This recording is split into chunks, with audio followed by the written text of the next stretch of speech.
Assalamualaikum warahmatullahi wabarakatuh. Saudara-saudaraku sebangsa dan setanah air yang kami banggakan, setahu kami Dr. Musta'in Syafi'i bukan dzurriyyah Hadratus Syekh Kiai Haji Hasyim Asy'ari. Dia kebetulan salah seorang santri Tebu Ireng yang agak pintar dan sekarang menduduki salah satu bagian daripada guru di Tebu Ireng. Kalau dia memiliki pandangan tersendiri terhadap antek penjajah Belanda Usman bin Yahya, silahkan saja, itu hak individu.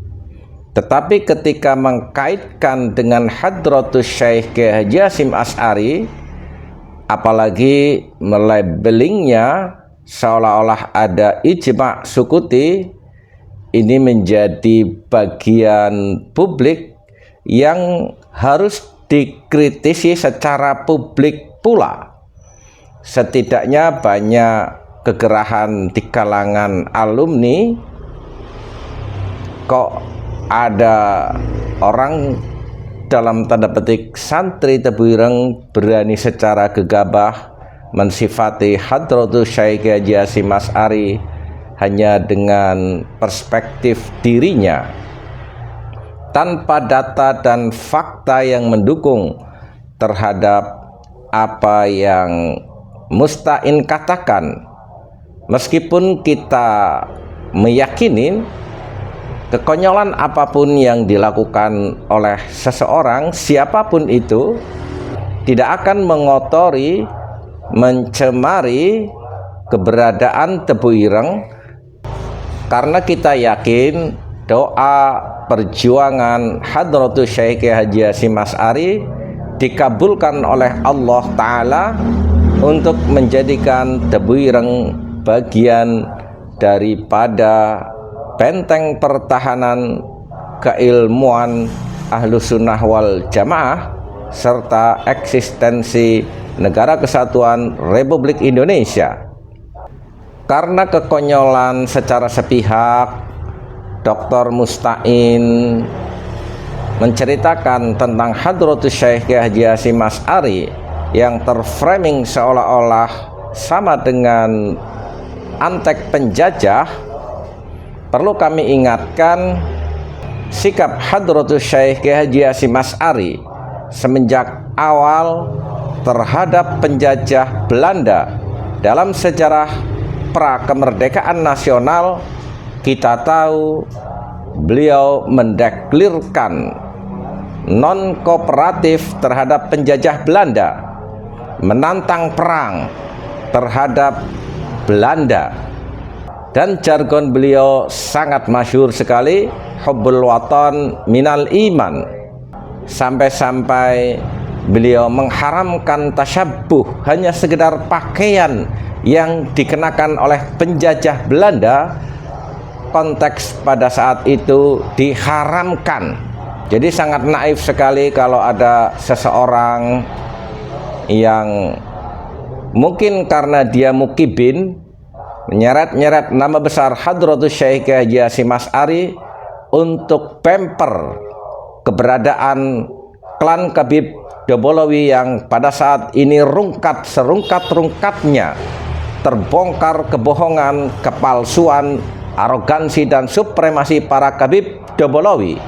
Ini contoh kecil, ada bocil cerdas pemilik akun YouTube PBL Official mengkritisi, menelanjangi otak Musta'in yang dengan sepihak seolah-olah memframing Khabib Usman mendapat restu dari Hadratus Syekh Kiai Haji Hasyim Asy'ari dengan istilah dia ijma' sukuti.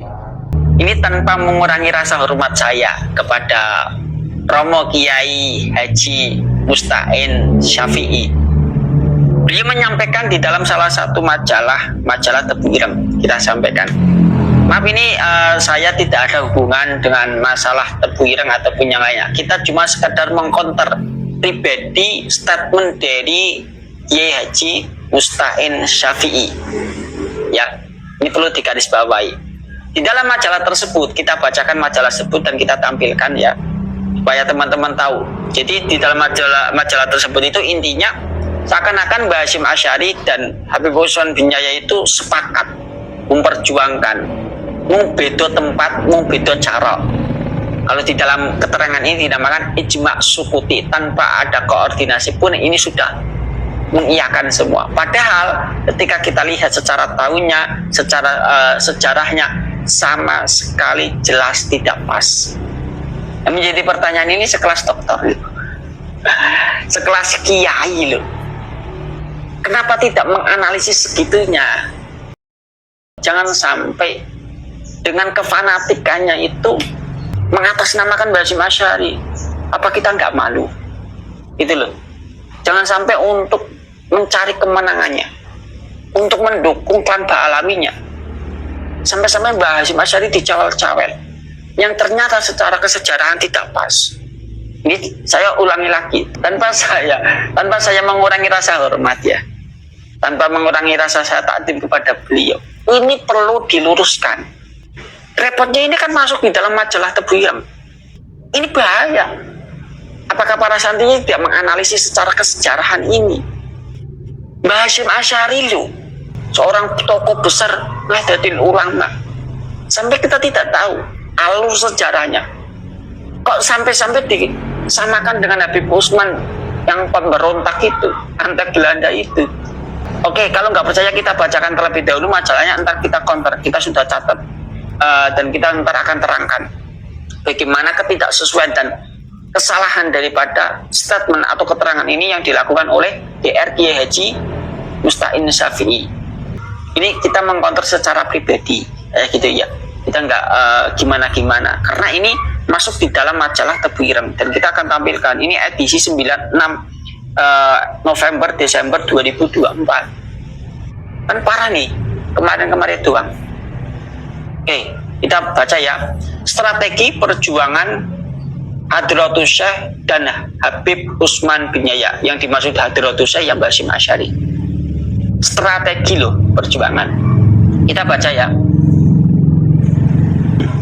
Dalam isu polemik nasab Ba'alawi, kami hanya ingin menyoroti dalam perspektif fikih dan jasa-jasa mereka saja.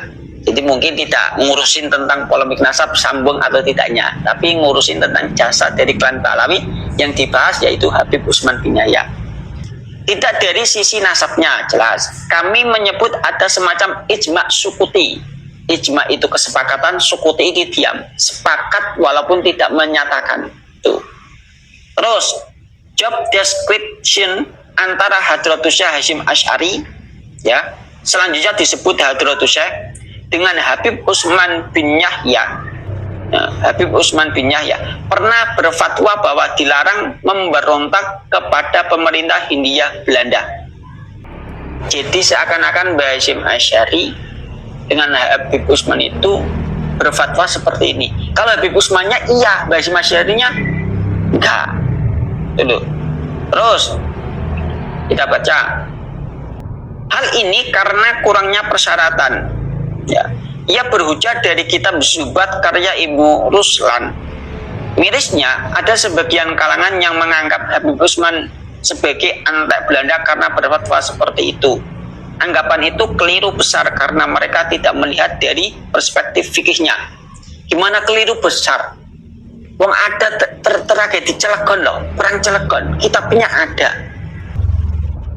Habib Usman di dalam kitabnya sendiri itu ada. Dan para mursyid-mursyid thariqat yang ada di Cilegon, yang ada di Banten, itu dibantai loh. Jadi anggap sebagai pemberontak nih para mursyid thariqat yang memperjuangkan. Lah kok keliru, itu kelirunya gimana? Itu ntar kita counter fakta. Kita lihat bagaimana cara pandangnya Kiai Musta'in Syafi'i. Pada saat fatwa itu muncul, kiai-kiai besar khususnya Hadratus Syekh sudah pasti mengetahui. Garis bawahnya sudah pasti mengetahui. Beliau saat itu sudah menjadi seorang kiai besar, katanya. Pada waktu itu, ketika Habib Usman bin Yahya itu berfatwa seperti itu, Mbah Hasyim Asy'ari sudah menjadi ulama besar. Apakah iya? Ntar kita analisis. Bahkan sudah menjadi pengasuh di Tebu Ireng. Apa iya? Oke, ntar kita teliti. Tebu Ireng sendiri berdiri pada tahun 1896. Oke, dan 3 tahun kemudian, 1999, diakui secara resmi oleh pemerintah Hindia Belanda. Hal ini berarti bahwa Hadratus Syah pada waktu itu memandang pemerintah Hindia Belanda sebagai pemerintah yang sah. Nih, mereka memiliki sultan kekuasaan. Muhammadiyah lahir pada tahun 1912. Ya, benar.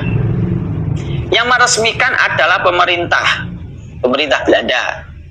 Bahkan pada tahun 1926 ketika NU berdiri, yang meresmikan juga pemerintah Hindia Belanda. Ya. Ulama-ulama pada waktu itu menganggap pemerintah yang ada sah-sah saja. Ya, pemerintah Belanda itu dianggap sah-sah saja. Fatwa resolusi jihad baru terjadi setelah kita memiliki negara sendiri, yakni ketika Indonesia sudah berdiri sebagai negara merdeka. Ada kesesuaian antara fatwa Habib Utsman dengan keputusan Muktamar NU tahun 1935. Nah, jelas ya apa yang dikatakan Dr. Kiai Haji Musta'in Syafi'i. Saya tidak ada hubungan dengan Tebu Ireng, walaupun ini statement dikeluarkan di majalah Tebu Ireng. Ya, tapi kita perlu analisis apa yang dikatakan oleh Kiai Haji Musta'in Syafi'i. Kalau umpamanya saya keliru, monggo dibenarkan. Kita cuma sekedar menganalisis dan kita sudah catat supaya tidak ngawur. Ntar kalau kita ngomong dikira ntar ngawur. Kita ada catatan dan bukti-bukti bukunya juga ada. Ya, supaya teman-teman bisa melihat keutuhan apakah yang disampaikan oleh Dr. Musta'in Syafi'i itu sesuai. Kita analisis. Dalam majalah Tebu Ireng edisi 95, terbitan November-Desember 2024, kita catat nih. Entah ditulis oleh siapa, disebutkan bahwa ada ijma sukuti antara Hadratus Syekh Mbah Hasyim Asy'ari dengan Habib Utsman bin Yahya dalam fatwanya tentang geger Cilegon. Ini kita analisis pertama. Ijma sukuti adalah istilah untuk menyebutkan ketika sebagai ulama mengeluarkan sebuah fatwa dan ulama lain berdiam diri sehingga dianggap menyepakati hal tersebut. Jelas. Artinya gini, ketika Habib Utsman bin Yahya itu mengeluarkan fatwa, orang yang memberontak kepada Belanda, pemimpin pada waktu itu, kekuasaan pada waktu itu, dianggap sebagai buhot, pembangkang. Artinya para mursyid thariqat, para pejuang-pejuang pada zaman dulu, para pejuang Cilegon pada zaman dulu, yang ketika melawan penjajah Belanda, itu dianggap sebagai pembangkang oleh Habib Utsman. Lah, orang-orang lain, artinya ulama-ulama lain yang ketika diam itu dianggap sepakat karena tidak memberontak. Padahal kita tahu para mursyid thariqat memberontak, berarti kan tidak sepakat. Itu berarti bukan ijma sukuti. Tapi yang dibahas kemungkinan Mbah Hasyim Asy'ari. Mbah Hasyim Asy'ari tidak ngomong, sehingga Mbah Hasyim Asy'ari dengan Habib Utsman itu sebagai kesepakatan. Ntar kita analisis apakah iya Mbah Hasyim Asy'ari seperti itu. Oke. Disebutkan pula dalam artikel tersebut bahwa pada masa itu Hadratus Syah sudah pasti mengetahuinya. Ya, di dalam keterangan majalah tersebut kan artinya dikatakan sebagai Mbah Hasyim Asy'ari sudah mengetahuinya. Oke. Dan sudah menjadi kiai besar. Ya, apakah benar? Mbah Hasyim Asy'ari sudah menjadi kiai besar pada waktu fatwa itu keluar. Bahkan sudah menjadi pengasuh di pondok pesantren Tebu Ireng. Mari kita analisis sebagai isi artikel tersebut. Sebagian isi artikel tersebut dengan data ilmiah yang bisa dipertanggungjawabkan. Ini sudah dicatat dan sudah ada bukunya dan teman-teman bisa cari supaya saya pribadi tidak dianggap ngawur, tidak dianggap kementus, tidak dianggap sapena EDW. Teman bisa analisis, cari bukunya, kumpulkan datanya, entar dengan akan menemukan ketidaksesuaian artikel yang disampaikan oleh Dr. Kiai Haji Musta'in Syafi'i. Oke, kita analisis. Menurut kemasyhuran dari berbagai pihak dan juga data resmi, Teman-teman bisa cari buku-bukunya, kita nggak tampilkan karena ada di rak buku. Ada beberapa buku yang menjelaskan tentang sejarah NU, sejarah Mbah Hasyim Asy'ari, tentang mungkin berdirinya NU, tentang ajaran-ajaran NU dan lain sebagainya. Banyak, kita mempunyai buku banyak tentang bagaimana tentang kesejarahan NU, dan juga kita juga mempunyai teman-teman yang memahami tentang kesejarahan NU. Statement ini tidak asal-asalan, teman bisa buktikan sendiri. Mari kita analisis sebagai isi artikel tersebut dengan data ilmiah yang bisa dipertanggungjawabkan. Menurut kemasyhuran dari berbagai pihak dan juga data resmi, disebutkan bahwa Hadratus Syekh lahir pada tahun 1871. Catat ya, 1871 itu lahirnya Mbah Hasyim Asy'ari. Ya. Menurut pengasuh Ponpes Tebu Ireng saat ini, yaitu Kiai Haji Abdul Hakim Mahfud, Hadratus Syekh mulai berkelana mencari ilmu pada usia 15 tahun. Usia 15 tahun, ini Mbah Hasyim Asy'ari keluar untuk menimba ilmu. Walaupun di pondoknya sendiri, abahnya sendiri sudah mencari ilmu. Artinya sudah menggeluti tentang ilmu-ilmu, sudah mendalami ilmu. Tapi keluarnya Mbah Hasyim Asy'ari untuk memperdalam ilmu itu pada umur 15. Berarti mulai tahun 1886 ya, lahirnya 1871, keluar dari pondok untuk memperdalam ilmu 1886. Pada periode ini beliau nyantri ke Wonorejo, Jombang, Wonokoyo, Surabaya, Langitan, Tuban, dan Tenggilis, Surabaya. Urutannya seperti itu. Setelah itu, beliau melanjutkan belajar ke Ponpes Kademangan, Bangkalan, Madura yang diasuh oleh Syekhuna Khalil. Masyarakat NU tidak akan asing dengan beliau, Syekhuna Khalil, atau lebih akrabnya disebut dengan sebutan Mbah Khalil.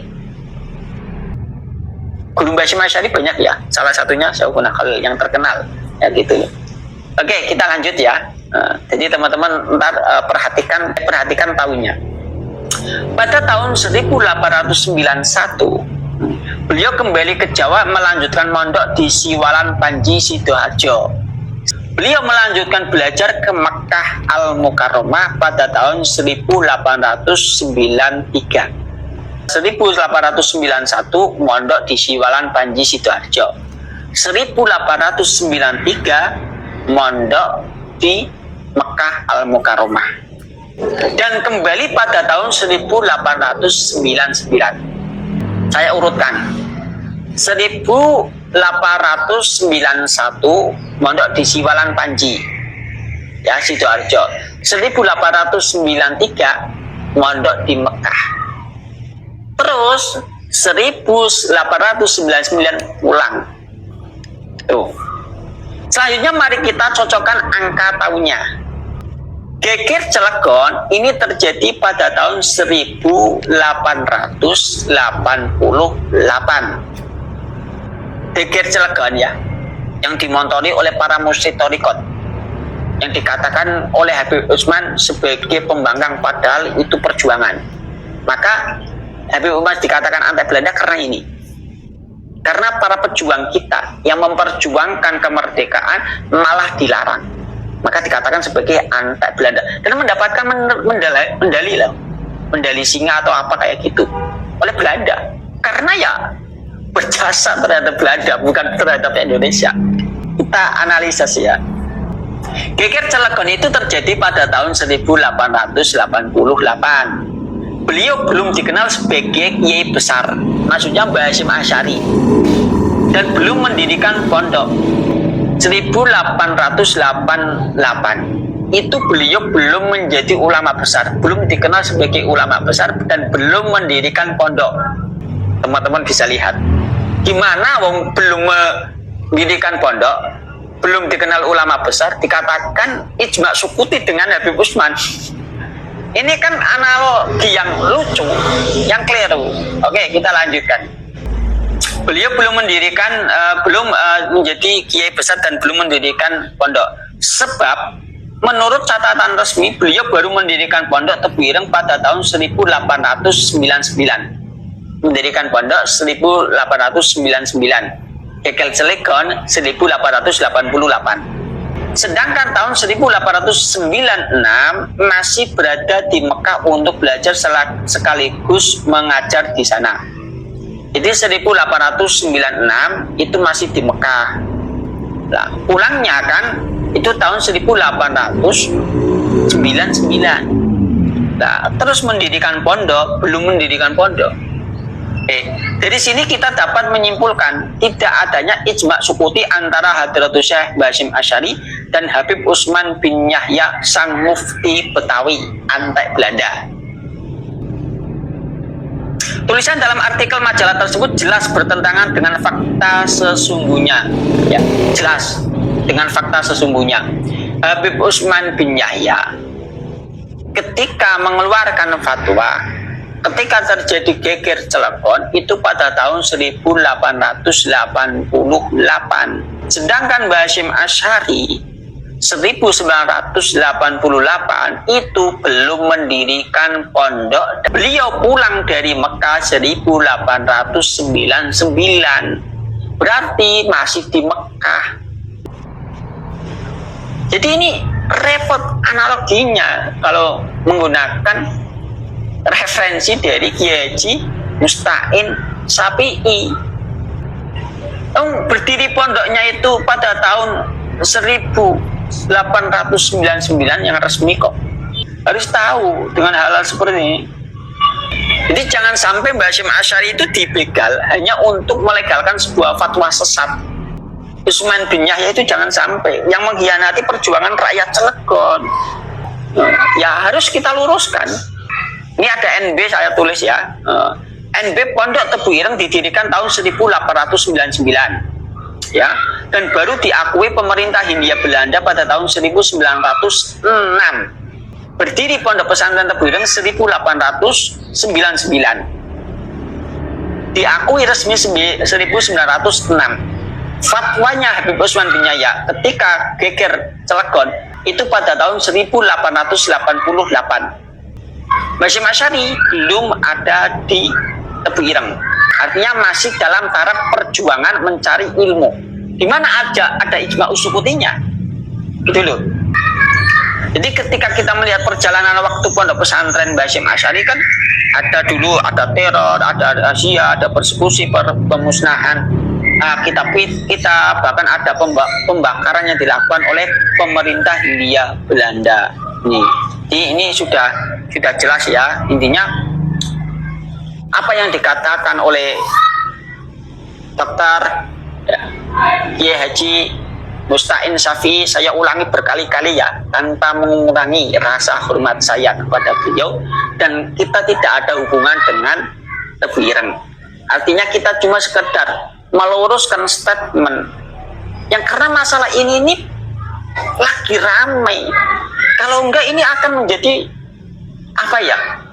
Menjadi senjata mereka. Sampean ngomong ya Habib Usman itu karo Basyim Asy'ari yo ijma sukuti. Ini perlu kita luruskan. Ya, bagaimana statement yang dilakukan oleh DR Kiai Haji Musta'in Syafi'i dengan mengatakan seakan-akan Basyim Asy'ari dengan Habib Usman bin Yahya itu ijma sukuti. Sepakat fatwanya yang dilakukan oleh Habib Usman bin Yahya itu keliru karena rentang tahunnya berbeda. Baik itu rentang tahun geger Cilegon, baik itu rentang tahun Basyim Asy'ari berangkat pondok, baik itu Basyim Asy'ari kembali ke Mekah, baik itu Basyim Asy'ari itu pulang dari Mekah, baik itu Basyim Asy'ari mendirikan pondok pesantren, baik Basyim Asy'ari sudah terkenal sebagai ulama besar. Basyim Asy'ari lagi mencari ilmu kok, dikatakan sudah menjadi ulama besar dan ijma sukuti. Belum mendirikan pondok kok. Itu loh. Ya, umpama saya keliru, monggo dibenerke. Kita cuma sekedar menganalisis secara data dan ilmiah, secara buku-buku yang sudah tersebar dan menggunakan referensi-referensi yang sudah ada. Dan bahkan kita juga menanyakan kepada teman-teman yang lain yang ngerti tentang sejarah-sejarah ke-NU-an. Maka ya kalau seperti ini ya Ya maaf nih, maaf. Apa nggak malu-maluin sekelas dia Haji, sekelas DR, ya kan dokter? Apalagi dimasukkan di dalam majalah Jombang, yang ekon Jombang itu benar-benar sebagai ekon NU, kan kayak gitu toh. Ya artinya gini, kita tahu Jombang itu sentral dan perkembangan NU juga. Jangan sampai majalah itu dengan narasi-narasi yang tidak sesuai demi melegalkan fatwa sesatnya dari antek Belanda Habib Usman bin Yahya. Ya Anda boleh mukibin, boleh Anda boleh kagum terhadap orang-orang lain, tapi jangan sampai membelakan sejarah seperti ini dong, demi untuk melegalkan cintanya dirinya kepada Habib Usman bin Yahya, sampai mengorbankan Mbah Hasyim Asy'ari sebagai pempernya. Jangan tarik-tarik Mbah Hasyim Asy'ari sebagai pemper untuk melegalkan fatwa sesatnya Habib Usman dong. Apa kita nggak malu? Apakah kita nggak takut kayak gitu? Mbah Hasyim Asy'ari loh dijadikan pemper. Ini loh yang dilakukan oleh Mbak Alawi juga. Bagaimana ketika nasab mereka itu diserang kayak gitu, nasab mereka batal, mereka ujung-ujungnya Mbah Hasyim Asy'ari tidak menolak. Mbah Hasyim Asy'ari ingin saya menolak. Jangan kayak gitu loh. Beda pembahasan, Rek. Kita melegalkan, membuat Mbah Hasyim Asy'ari, Mbah Khalil, ulama-ulama yang dijadikan pemper untuk melegalkan nasab palsunya, untuk melegalkan statementnya. Bahkan sampai-sampai kalau kita yang bahas tadi, melegalkan statement fatwa sesat daripada Habib Usman bin Yahya. Parah ini. Ini sejarah loh. Ini Mbah Hasyim Asy'ari loh. Jangan sampai segitunya dong. Kita lihat tahun-tahunnya beda jauh. Bagaimana keadaan Mbah Hasyim Asy'ari pada Geger Cilegon? Waktu itu bagaimana?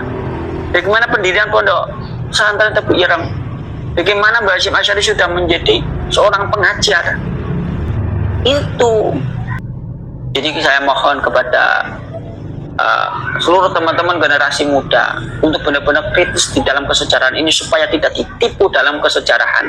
Dan saya mohon kepada para kiai, para dokter, kayak gitu, yang Anda mempunyai keterkaitan dengan Habib, monggo kerso. Anda mempunyai kecintaan kepada Habib, itu urusan jenengan.